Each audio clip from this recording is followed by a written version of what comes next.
Okay, so the last part of this section I want to go through is when we start looking at inverse hyperbolic functions. Like here's the inverse hyperbolic cosine, inverse sinh, inverse tanh, and so forth. So I want to remind you of a couple of things on this about how inverses work. A typical example would be one thing you learn in your background is e to the x and ln of x are inverse functions of each other. I'm just going to remind you of how that goes. And so if I just did a graph of these like Zoom 6 standard window, then you have this, and then this would expand like this. So that's e to the x right there. That's natural logarithm of x there. And they all have this symmetry to it that you want to recall, that if you graph the line y equals x, then it's symmetric about that line y equals x, all right? If you go like Zoom 5, Zoom square, that makes this look, more realistic. So that way the x and y axis are scaled equally. The notches are at equal spaces apart then. So that's what an inverse looks like. And just to kind of remind you, like at the table of values on this, what happens on an inverse, like this is e to the x, and then this is the logarithm. So notice we have a 0.01, but on the logarithm we have a 0.10. So remember, all the points get switched when you have an inverse, and that's what gives it that symmetry over y equals x, because the x and y values get changed. Okay, so I just wanted to remind you of that a little bit. And then there's all kinds of things that you've learned in the past too. Here's one other example of this. Another example would be like x to the second, and its inverse is square root of x. Now there's kind of a way to define this on here. In this case, y equals x to the second is not a one-to-one function, so we have to make it one-to-one. So the way you would actually have to do this is you'd have to add in this feature on here. So you would go divide by, parentheses, and then you would say x, go to this angle button, and, not the angle, it's the test button. So second math test, then you go greater than or equal to 0. So technically what you learn like in, say, a college algebra pre-calculus class is, since x squared is not a one-to-one function, you have to make it one-to-one in order to create its inverse. So that's really how that would look. I'm going to just zoom in on this, just do zoom in and kind of show you what that looks like. So that's kind of a nice picture. This would be x squared defined from x from 0 to infinity, and then the square root of x. So all of your inverse functions have that nice symmetry to it. So if you look at these diagrams here, all of these things are symmetrical about y equals x. Now the hyperbolic cosines graph actually extends on there, but just like on this quadratic, you define this to only be for x being greater than 0 on this then. So you have to change that domain. Now, and a one-to-one function just means it passes what we call the horizontal line test. Those are things that you've learned in the past, okay, that you might want to brush up on a little bit. So what I'm going to do is I'm going to show you some formulas for these things, and I'm also going to show you how you could do the graph on your calculator with this. So let me show you this. So let's do this hyperbolic cosine. So here's actually how you do this. This is under the catalog button. So if you go y equals and then go second, and then go to the catalog, you should be able to scroll down, and eventually the hyperbolic cosine will pop up. Okay, what it's doing is it's just really graphing the definition of hyperbolic cosine, which is e to the x plus e to the negative x over 2. So there's your cosh. You would graph that like that. Okay.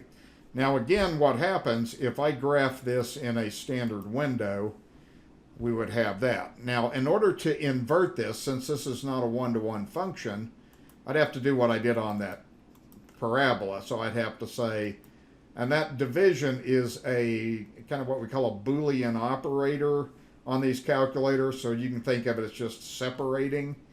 So what we can do here is put a left parenthesis, put X, second math to open up the test thing, and then do greater than or equal to 0. So we have to just do this part of the cosh. Okay? Then if you go to Y2, again, you would go second, find your catalog button, and then scroll down, and then you should see the hyperbolic cosine inverse in there also. These calculators have a ton of stuff in it too. This is, the catalog just has everything. So that's your hyperbolic cosine inverse. So we go like that. Okay? And if we want to put in y equals x, just to show that symmetry, then that's what that graph looks like. To make it more realistic, you can go zoom square 5, and then it's going to look pretty much exactly like that. So what you got here is this is the hyperbolic cosines graph defined from x greater than 0. This is the hyperbolic cosine inverse, and again it's symmetrical about y equals x. So all of these things have these features. Now you don't have to know these graphs. You're going to refer to this as needed. So I'm not going to require you to memorize all this stuff right here. This is just for things for you to look at and refer to as you need to. These are things I would give you. And this just has, domain and range on this. So the domain of the hyperbolic cosine is x greater than or equal to 1.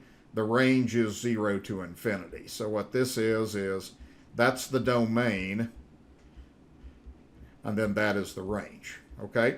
So that's what everything means in here, and then this is the definition. If you have y equals hyperbolic cosine inverse, that's the same as saying x equals cosh of y, and then all these things are the same thing. This is just giving you the domain and the range of each one of these things. Okay? And again, I'm not going to go through that, real specifically on that. That's just for you to refer to as needed. So we're going to go to the next page, and the next page we have this group of things. And again, I don't require you to know these things and memorize them. You just need to refer to these when you need it. Okay? And you'll need these a little bit in your assignment. So what I'm going to do is I think I'm going to start on this one by deriving one of the formulas, and I think I'm going to derive probably for you the hyperbolic cosh inverse, hyperbolic sinh inverse, and the hyperbolic tangent inverse. So I'm going to start with this one right here and just do a derivation of that then. Okay? So first of all, what we have is if you had y equals the inverse sinh of x, that's mathematically equivalent to saying x equals hyperbolic sine of y. Okay, but those things mean the same thing. What this really means, like if you had, this is what you learned in college algebra or pre-calc, if you had y equals sinh of x, well, what do? You switch the variables, so you end up getting this. Okay, so these things mathematically mean the same thing. So what you're doing is you're just switching x and y. That's how you learn how to do an inverse. So we're going to start that way then, and we're going to work with this thing right here and see if we can get this logarithm thing developed then. So this is what we want to do first of all then. So let's just take this expression, and what we have is we have x is equal to sinh of y, but by definition, the sinh, remember you learned that the sinh of x, its definition is e to the x minus e to the negative x over 2. Okay? So what we're going to do is just replace the x's with y's, and then we'll end up getting this. We get e to the y minus e to the negative y all over 2, and then we're going to run with that formula a little bit, and I'll show you how this is sort of put together then. All right? So what we have so far then, let's just bring this down and write this like this. So we have x is equal to e to the y, whoops, I need to put the minus sign like this. Okay, I'm going to get this right, so we're going to write that like that. And we're going to work with solving this equation for y. We're going to solve this for y. So actually what you have to do on this then, to begin with, is first thing I would do is let's get rid of this fraction. So let's multiply both sides by 2. Just get that out of the way. You can do that in your head if you want to. So we have 2x is equal to e to the y minus e to the negative y, like that. Okay, now we're going to apply just a little trick, and this is what mathematicians do. We just tend to play with things a little bit until we get some results out of this. So what I'm going to do is we're going to multiply both sides of this equation by e to the y. Okay, and before I do that, there's something I missed here, and I was wasn't thinking correctly on that. The first thing I need to do, let's do this before we do that. We have 2x is equal to e to the y minus e to the negative y. We're going to move this x to this side. So we're going to have 0 equals e to the y. Then we'll put the minus 2x in the middle like that, so I'm rearranging the equation. What's going to happen is this equation is going to be quadratic reducible. That's stuff that you usually look at a little bit in pre-calc and college algebra. So now what we're going to do is we're going to multiply both sides of this equation by e to the y. Okay, so we're going to do that. All right, so let's go ahead and knock that out. So 0 times e to the y, of course, is 0. And then this part right here, if you're multiplying this out, I'll do a few things at the side. If you do a distributive property, what is e to the y times e to the y? That's e to the 2y, right? I'm just adding the exponents. Okay, then I'm going to distribute this times this, so that will be minus 2x e to the y. Then I do this, and you would have e to the negative y times e to the y. That would be e to the negative y plus y, because you add the exponents. That's e to the 0, so that's equal to 1 then. So that thing becomes 1 like that, and then we end up with something that kind of resembles a quadratic equation. So let's write this like this. 0 equals e to the y squared, that means the same thing, minus 2x times e to the y minus 1. That looks a lot like a quadratic equation, okay, with this being the variable e to the y, okay? So what we're going to do is we're going to work with the quadratic formula on this for a minute, and we're going to solve this. Before we do this, we're going to do like a substitution on this then. So remember, you can think of a as the number in front of that quadratic term. So that's 1. B would be negative 2x. And then c would be equal to negative 1. And then we're going to apply the quadratic formula on that. So what we're kind of doing is we're kind of doing a substitution. You could say, let's let p, just pick a variable, let p equal e to the y, then this quadratic equation would become 0 equals p squared minus 2xp minus 1. Okay, so we're going to do that. That's the first thing, is kind of rearrange that. Now we're going to go to the quadratic formula and just kind of work this out. Now the answer to this equation is what e to the y is. So what I'm going to have is e to the y equals, and then quadratic formula, of course, goes like this. We have negative b plus or minus square root b squared minus 4ac over 2a. All right, so of course you know that, I hope. Okay, so we're going to plug everything in. So we have negative b is negative 2x. So we'll have negative 2x, and then plus or minus, we'll have square root of b squared. B is negative 2x. So we're going to square that. And then 4ac, a is 1. C is negative 1. And then that's all going to be over 2a. And again, a is 1 in this problem. So that's how that gets together. We're going to just put this together as far as we can. And we're just going to see what happens. So we got e to the y here. This would be positive 2x. Underneath the radical, we call this piece the discriminant, negative 2x squared. You can do that in your head. That's just negative 2x times 2x. So that is 4x to the second. And then this would be two negatives multiplied, so that's plus 4. And then the denominator, 2 times 1 is 2. Okay, then we're just going to do as much of this as we can. A little bit of algebra. What's something we could do with that 4? 4 is a perfect square. We want to get that out of the radical. So if we bring this down, I would have e to the y, like this. E to the y is equal to 2x plus or minus, under the radical, factor out the 4, you would get 4 times x squared plus 1, all over 2.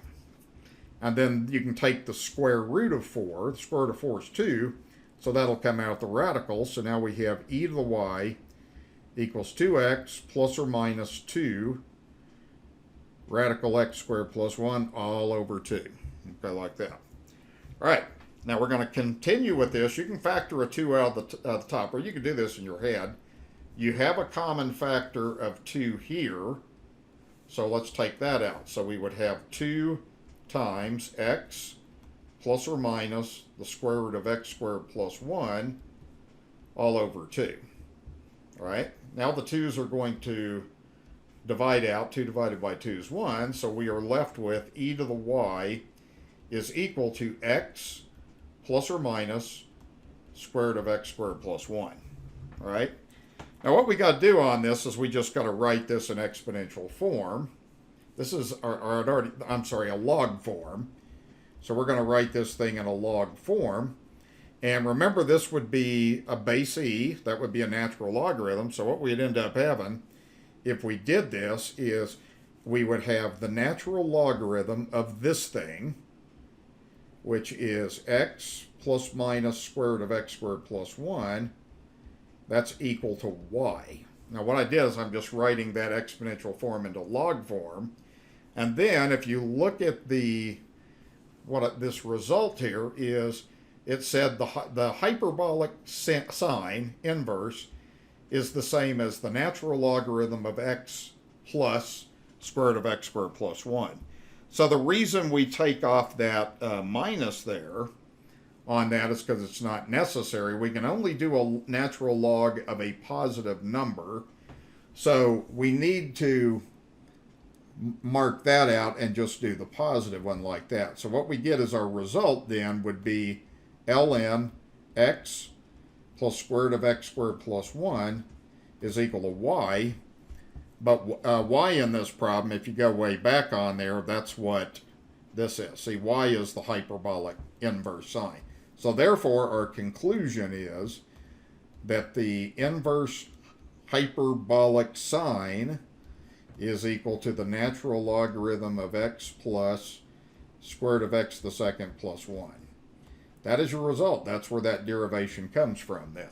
Okay, so that's a good thing to know how to do. Okay, so I wanted to run through that. We're going to do 2 other derivations. To me, these next derivations are a little simpler. We're going to take a little bit different approach on doing these things then. So let's move to the next page. All right.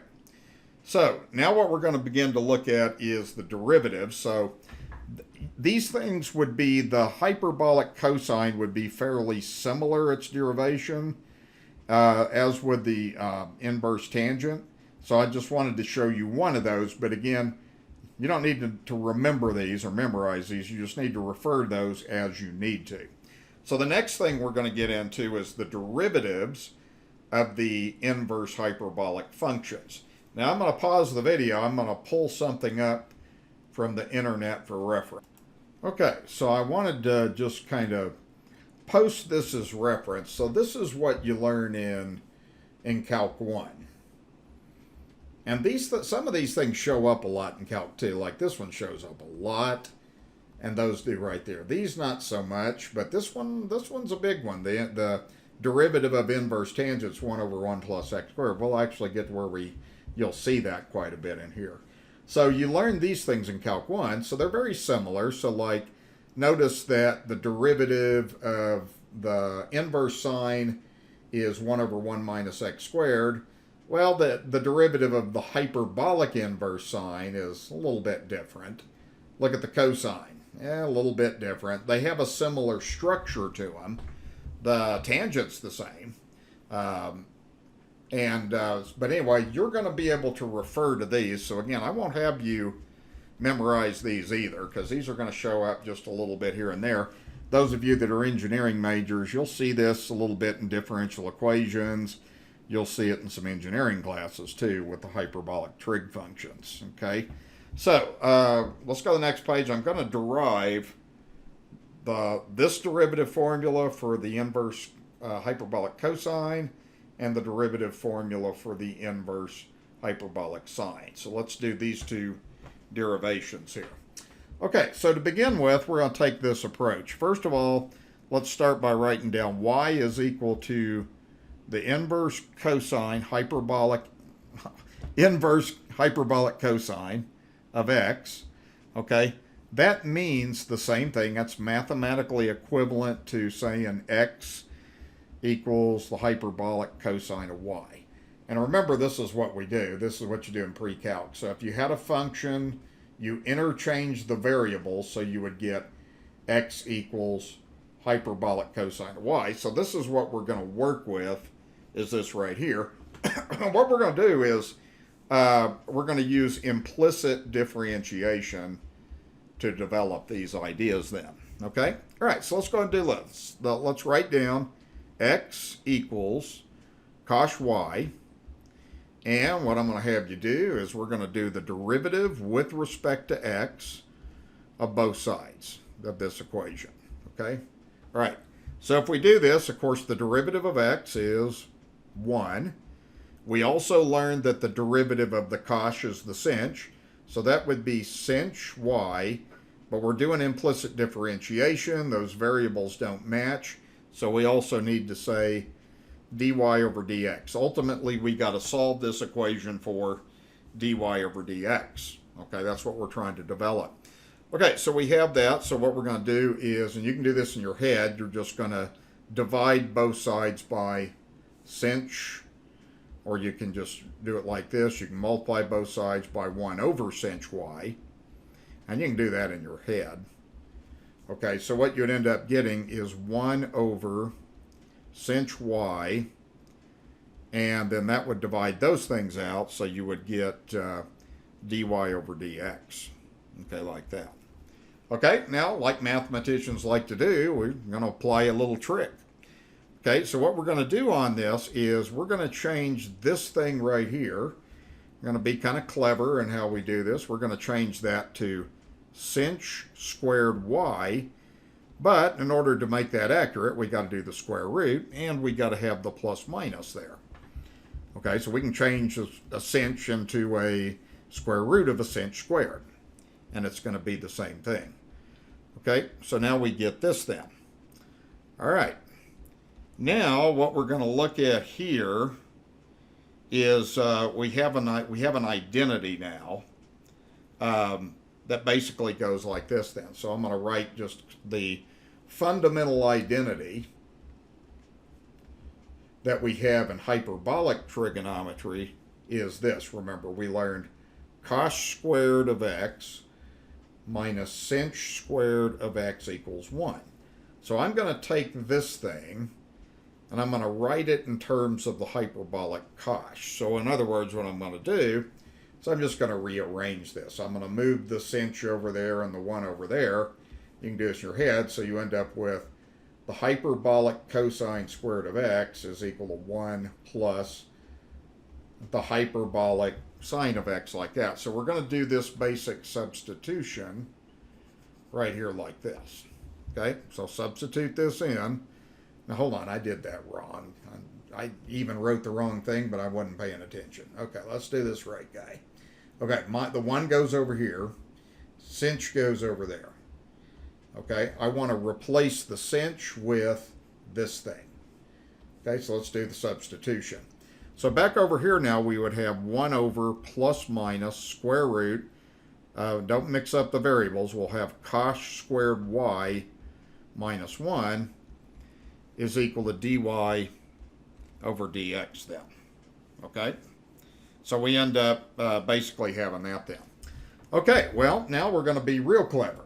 All right, so what is the cosh of y? The cosh of y is x. Okay, so we can do a substitution here. Remember, that's how we started this. So the cosh of y is x. So you're going to replace that thing with x, so it will become x squared. So we end up with 1 over plus or minus square root x squared minus 1 equals dy over dx. Okay, so we end up having that then. Okay? And again, what we have on this is the cosh of x is always positive. And the reason for that is because the cosh of x is defined to be e to the x plus e to the negative x over 2. That's always positive. Okay, if you take e to a power, you always get a positive number. If you take e to the negative x, you always get a positive number. There's no negative involved in there.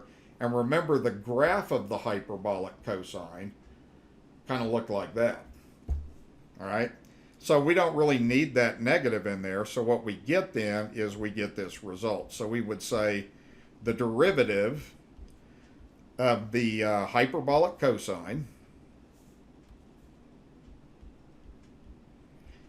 is going to be equal to 1 over the square root of x squared minus 1. So that's our conclusion. That's not a hard thing to derive just by doing implicit differentiation. All right? Is that good? I think it's good. All right, I'm going to do the next one, essentially the same way. The same kind of technique will apply to the next one here. And again, you don't have to memorize this. You need to look that up when you need it. You'll need it a little bit here and there in this class. Okay, so let's go ahead and do this derivation here, kind of applying the same idea. So first of all, what we know is y equals the hyperbolic sine inverse of x means the same thing as x is equal to sinh of y. And we're going to run through this proof about the same way. So we're going to do implicit differentiation. You're going to start with this definition. So let's write that down. We have x equals sinh of y. Then we're just going to take the derivative of both sides of this equation. And we're going to do this implicitly. Okay? Same idea. What's the derivative of x? That's 1. What's the derivative of the sinh? That is the cosh. And we got to add in that dy over dx. Okay, like that, by implicit differentiation. Now what we're going to do is solve this equation for dy over dx. You want to get rid of this, so what do? You either divide both sides by the cosh or multiply by 1 over cosh y. So we're going to do that. So this is going to give you 1 over cosh y is equal to dy over dx. Okay? And then this is actually real similar. We're going to do the same little trick. We're going to change this thing to a square root. So let's write this as square root of cosh squared y. You've got to have the plus minus in there. And then we have dy over dx. Okay?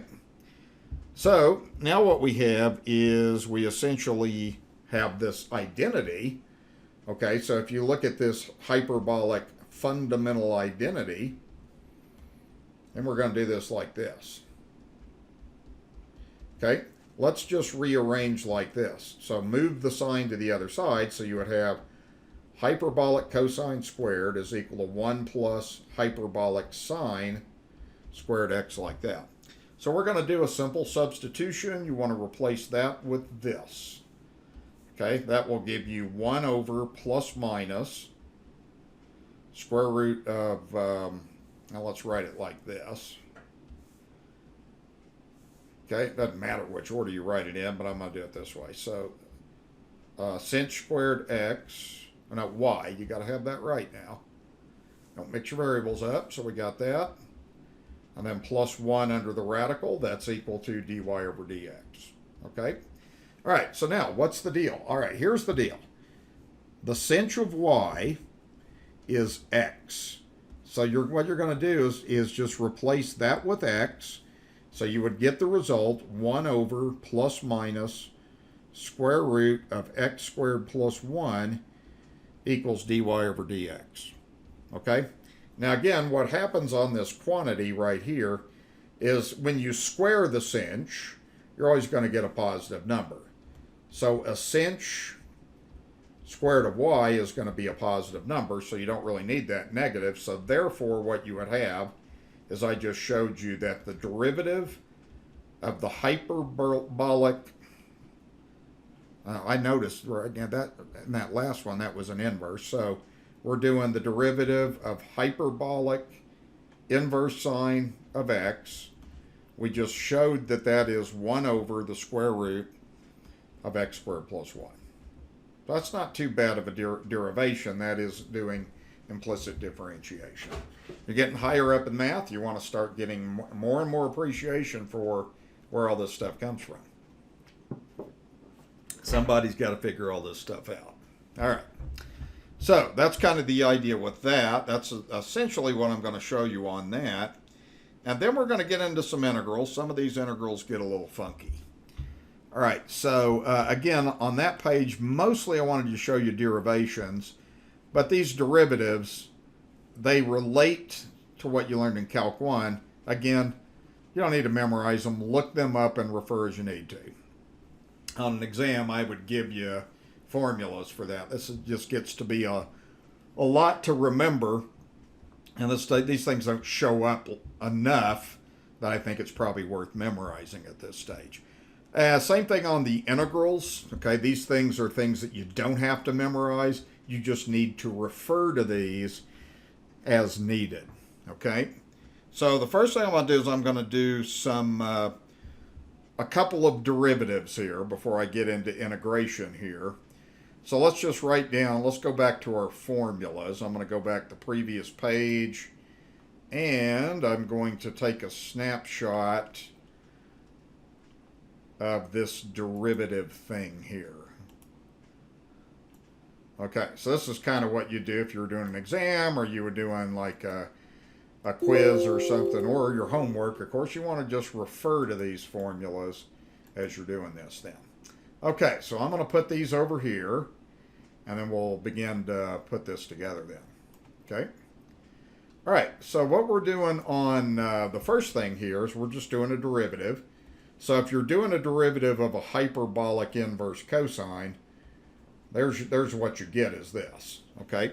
So you're doing this by the chain rule then, really. So if we do f prime of x of the hyperbolic inverse cosine of 4x, you follow this formula. So the formula says 1 over something squared minus 1. Well, that something squared is whatever this argument is. So that means that what goes here is the 4x. Okay? But then the chain rule says you also got to do the derivative of that function that's inside of that function. Okay, you're doing a derivative of composition of functions. So what you would get for your derivative then is this would be 1 over square root of 16x to the second minus 1. The derivative of 4x is 4, so you would write this derivative as 4 over square root of 16x to the second minus 1. So that would be your derivative of the hyperbolic inverse cosine of 4x. So that goes like that. Okay? All right, now, the next one, what we're going to do on here is, this is a hyperbolic sine inverse.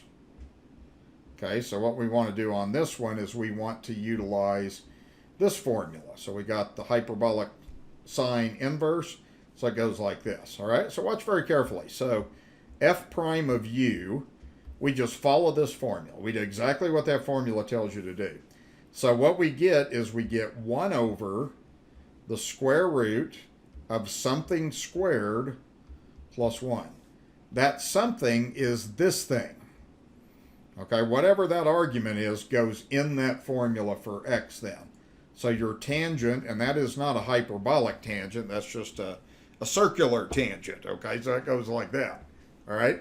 So what you would end up getting from here then is, if you move on down from here, you would have 1 over, now there's one other thing I got to do. I got to do the chain rule, so I got to do the derivative with respect to u of the tangent of u.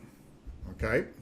So we got to do that by chain rule. So what we'd have is 1 over the square root of tangent squared u plus 1, and then the derivative of the tangent.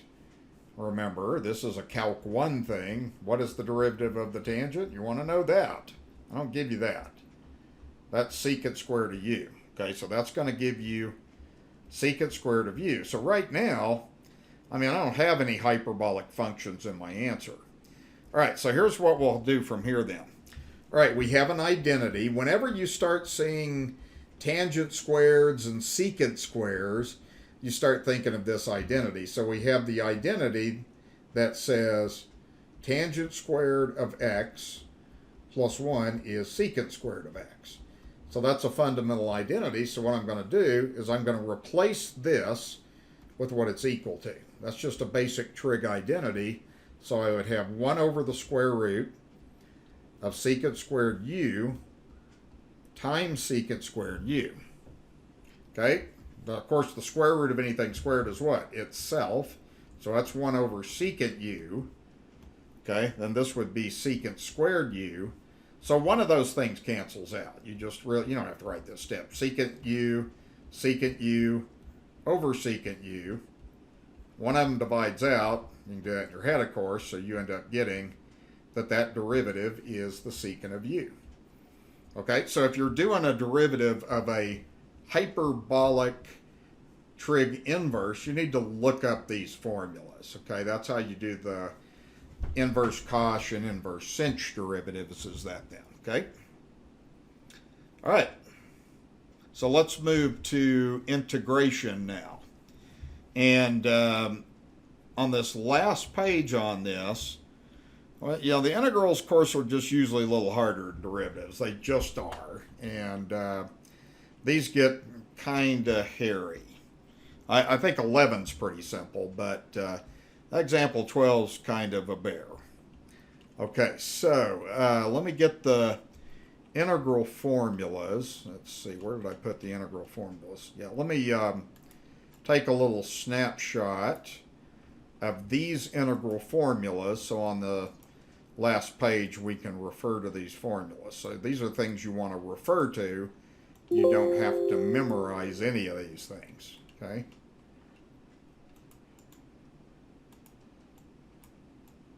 Okay, so I'm going to put that over there, and then we'll take a look at what we're getting ourselves into here. So you got to look at the structure on these things. With this one, example 11, let's see what this matches. So to me, this looks a lot like, which one? Okay, you got x squared minus 16. This has got x squared minus a squared. So that matches that. That's not that one because the x is in the wrong order. So it looks like on this problem, we just simply need to apply that formula. So this one's actually is not a big deal. So let's write this as integral of dx. And see, they're writing that as x squared minus a squared. So what do you square to get 16? A would be 4. So a is 4, so that's 4 squared. So you just write this as the square root of x squared minus 4 squared. And a is what you're squaring. So what you do is you just get the answer. The answer is the inverse hyperbolic cosine of x over a, which is 4, plus c. All right? And then according to this, not going to really go over this too much. That would be if x is greater than 4. Okay, so that is the answer to that problem. Okay, that one's real straightforward. That's just looking up a rule and doing what that rule tells you to do. Okay? All right, the next one is a mess. Okay, I just kind of have a suspicion when I look at this thing that I'm going to be getting into a couple little tricks and stuff on this one.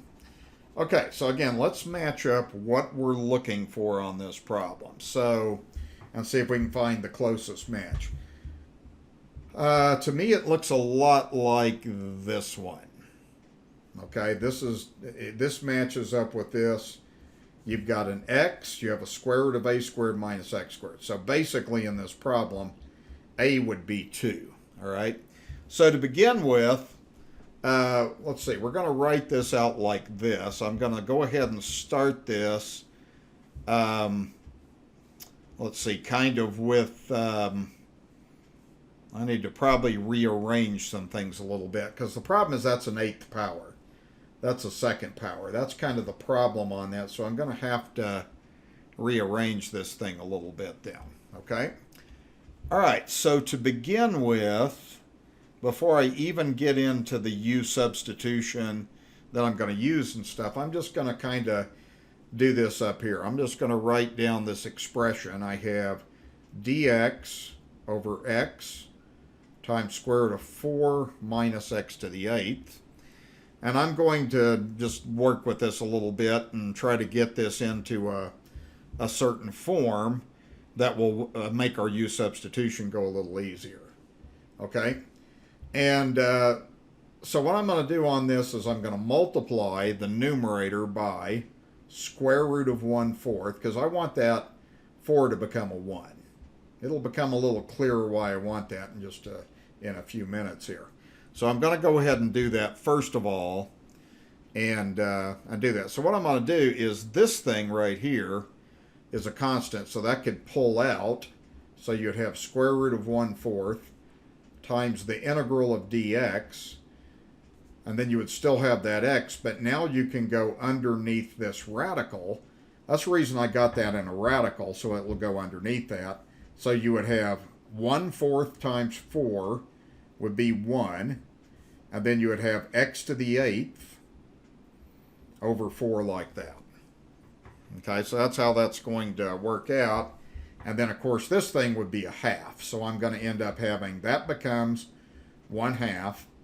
Then I'm going to write this as integral of dx over x square root. This thing right here, since this formula has a square in it, I'm going to write this like this. I'm going to write this as 1 minus, and I'm going to write this as x to the 4th over 2 squared. So see, I wanted that square to match up with that like that. Now that's just rearranging this so that we can now use u substitution on. Okay? And then this one can be worked out with u substitution pretty well then. All right? So let me kind of show you how this goes in. So that's kind of your step 1, is you got to rearrange that integral getting to that point right there. Now we're going to do a u substitution. Step 2, let's do u substitution. So this is going to be the u part right here. U is going to be x to the 4th over 2. Okay, so that's going to be u. Again, we hope that du is, well, what's left over? We would have dx over x. Let's go ahead and do du. We're not going to get that, but we're going to have to work with it a little bit. So du would be 4x to the 3rd over 2 times dx. So therefore that would be du equals 2x to the 3rd times dx. Okay? Now since I need to substitute for dx, see right now that's my u. I'm going to go ahead and do this. I'm going to divide both sides by 2x to the 3rd. Okay, so what I end up getting is dx is equal to du over 2x to the 3rd like that. Okay, so that thing right there, and we'll kind of keep track of stuff as we go. That's what dx is going to be, is this. So dx gets replaced with du over 2x to the 3rd. Well, we can't have an x in our u integral, so we still got to work with this, and we still got that leftover x like that then. Okay? So what we end up doing is we take this thing right here. We work with that u substitution. If I multiply both sides of this by 2, I would get 2u is equal to x to the 4th. Okay? And then what you would end up having there is we could multiply both sides by 2 here. So if I multiply both sides by 2 here, that would become 4u equals 2x to the 4th, like that. Okay?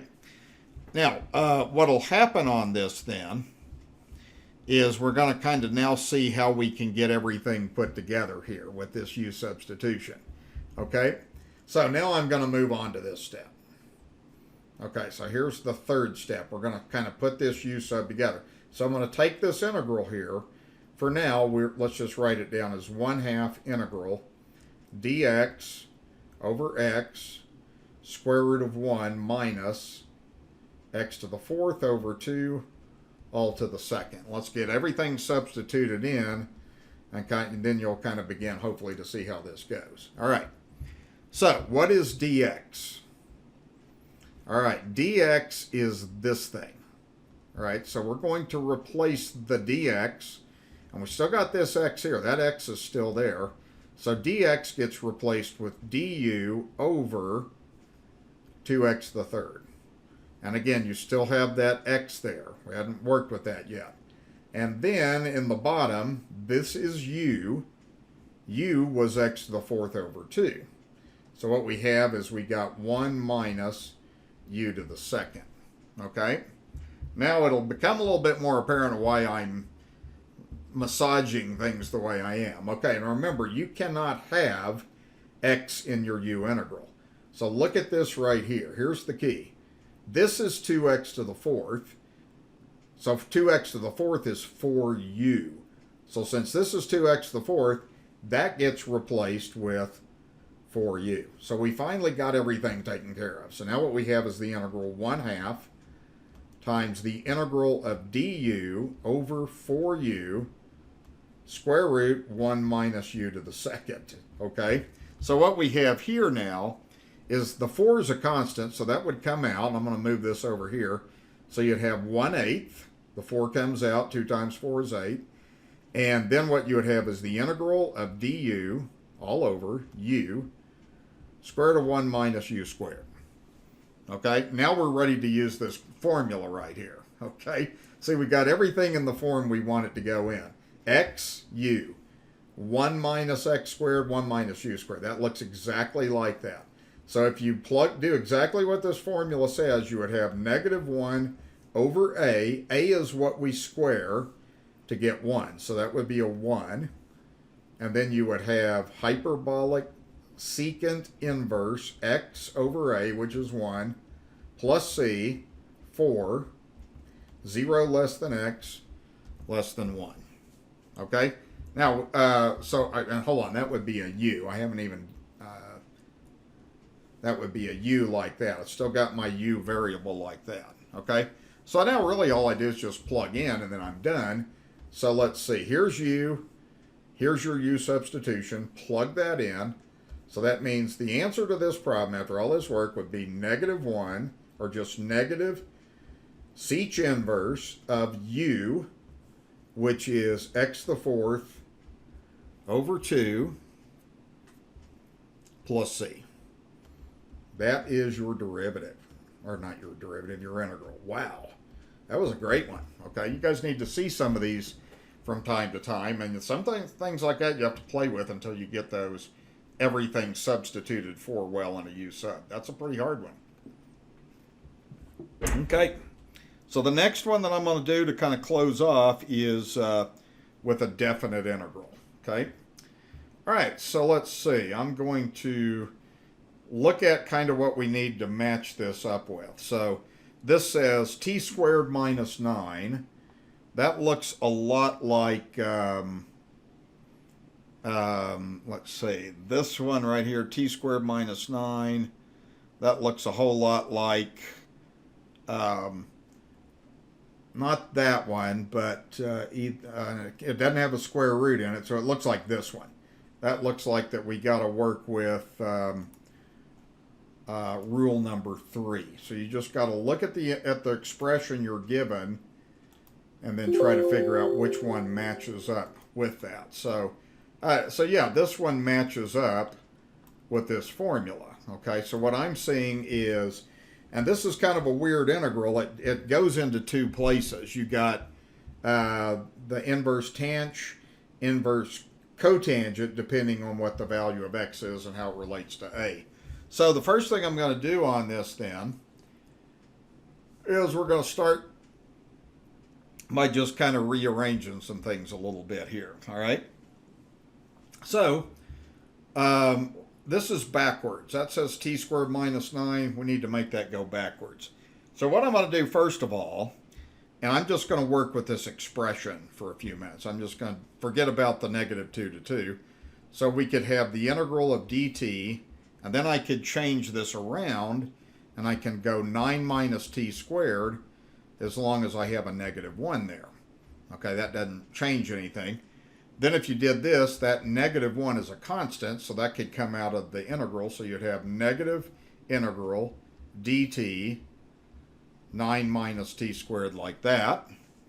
Okay, and then this could be written as negative the integral of dt of 3 squared minus t squared. Okay, so again, if you look at that formula, a is going to be 3. Now we're matching that perfectly with what we need to have there.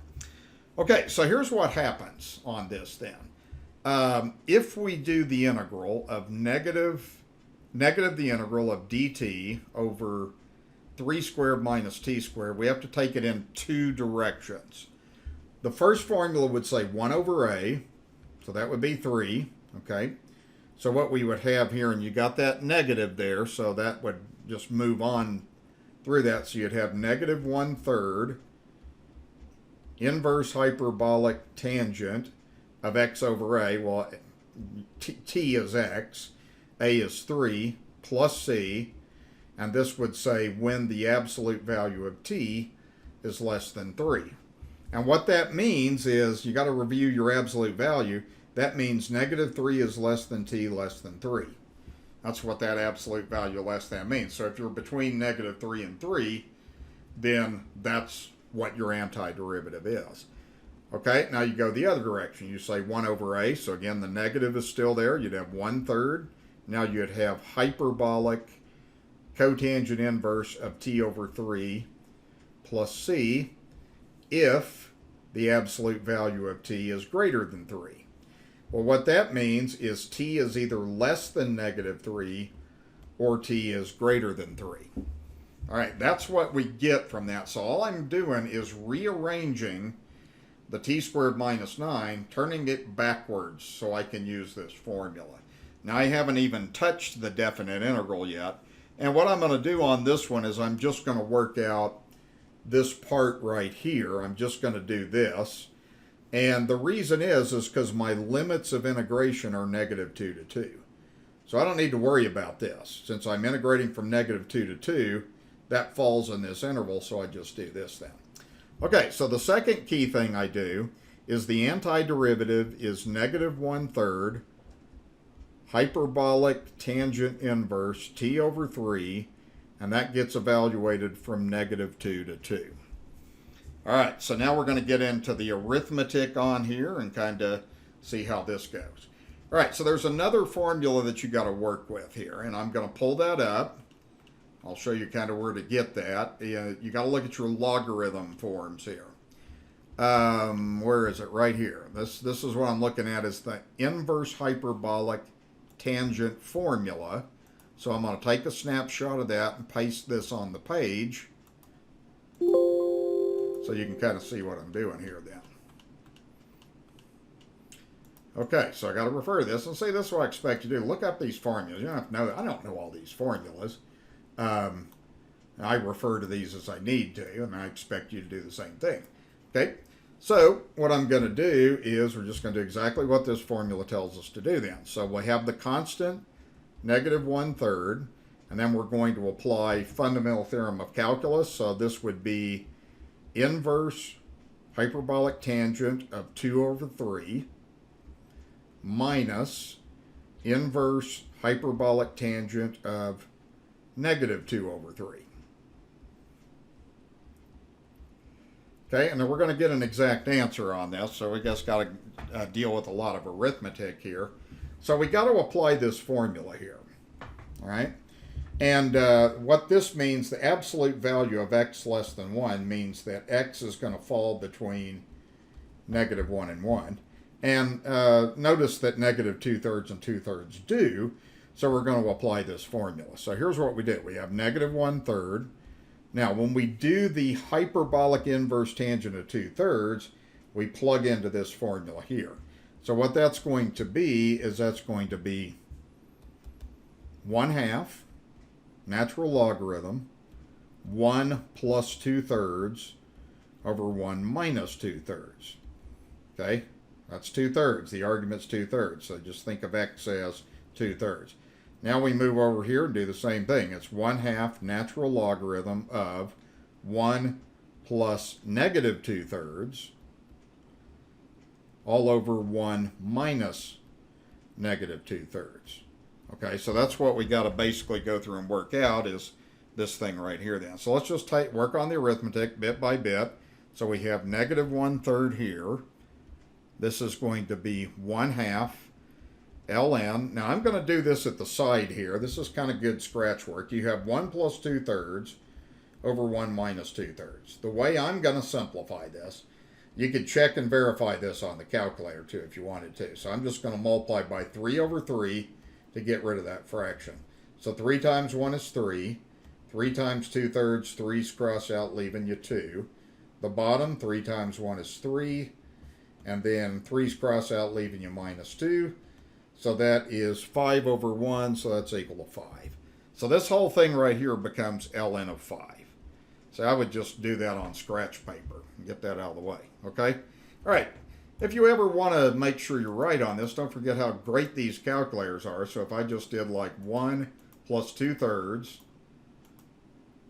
like this, divided by new set of parentheses, 1 minus 2/3, like that, you know, you want to take advantage of this on exams and stuff. Hey, you get 5, okay? But you want to know how to do this both ways. So now we're going to do this thing. So this part would be 1 minus 2/3, and then you got 1 minus negative 2/3, so that's 1 plus 2/3. So again, I'm just going to multiply by 3 over 3, and you could verify on the calculator if you wanted to. So that would be 3 minus 2 over 3 plus 2, so that's 1/5.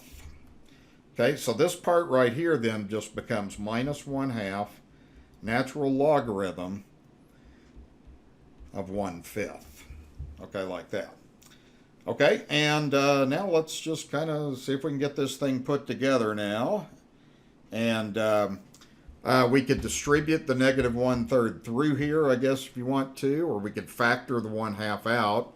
Doesn't really make any difference. I think what I'm going to do is factor out the 1/2, so I'll have negative 1/3 times 1/2 times ln of 5 minus ln of 1/5.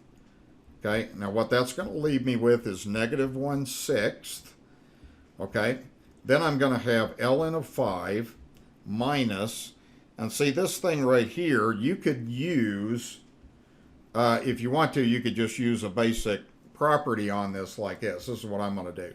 If you have 2 logs subtracted, this would be ln of 5 over 1/5. Put it together like that. And if you do 5 divided by 1/5, that's 5 times 5, so that's 25. So we'd end up having negative 1/6 ln of 25, which is a good answer. Now you could do this. You could say negative 1/6 ln of 5 to the second. Bring the 2 down because that's a property of logs. So you'd have negative 1/6 times 2 ln of 5.